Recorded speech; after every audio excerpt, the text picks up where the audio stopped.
Association for Stock Car Auto Racing is one of the most popular spectator sports in North America.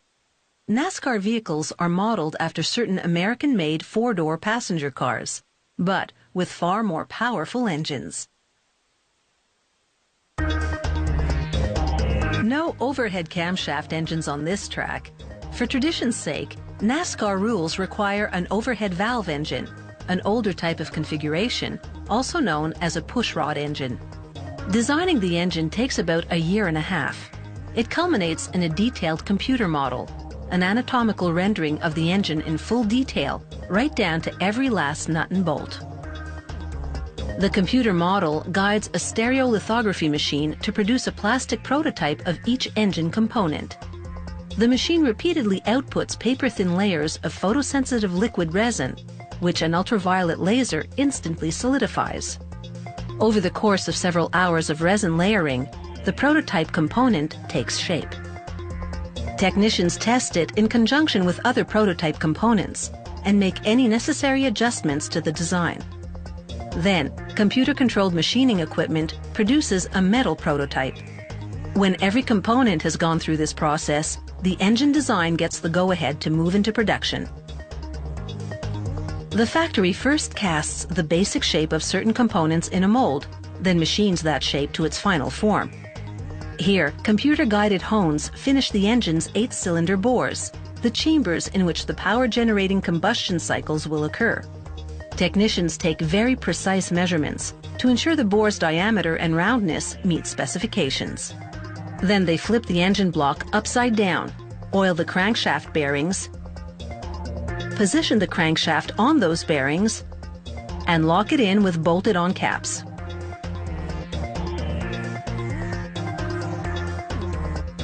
As the pistons inside the cylinders move up and down, they rotate the crankshaft, driving the clutch and transmission which propel the race car.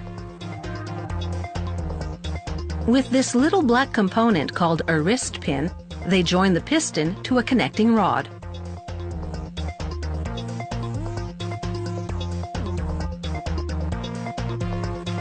Next, they fit 2 rings on the piston. The top one seals the cylinder, maximizing the pressure inside, which optimizes combustion.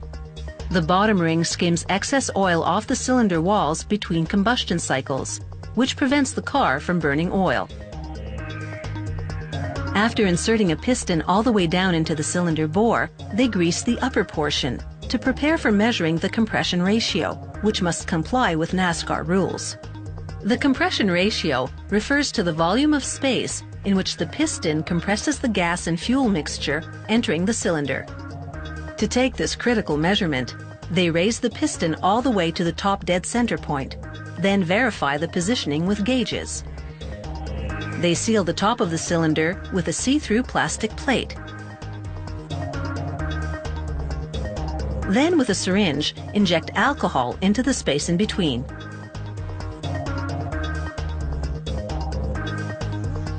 The markings on the syringe tell them how many cc's, or cubic centimeters, filling that space requires. This volume measurement indicates the compression ratio. The higher the compression ratio, the more horsepower the engine produces.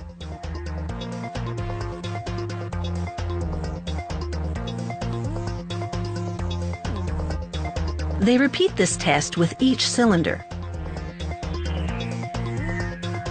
They flip the engine block upside down and put each piston's connecting rod in the corresponding position on the crankshaft. Then lock the piston in place with bolted-on connection caps.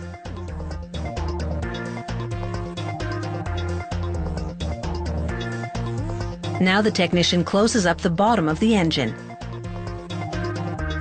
Meanwhile, a device called a profilometer inspects the camshaft. The camshaft moves the intake and exhaust valves at the top of each cylinder, allowing the fuel and air mixture in and the combustion gases out.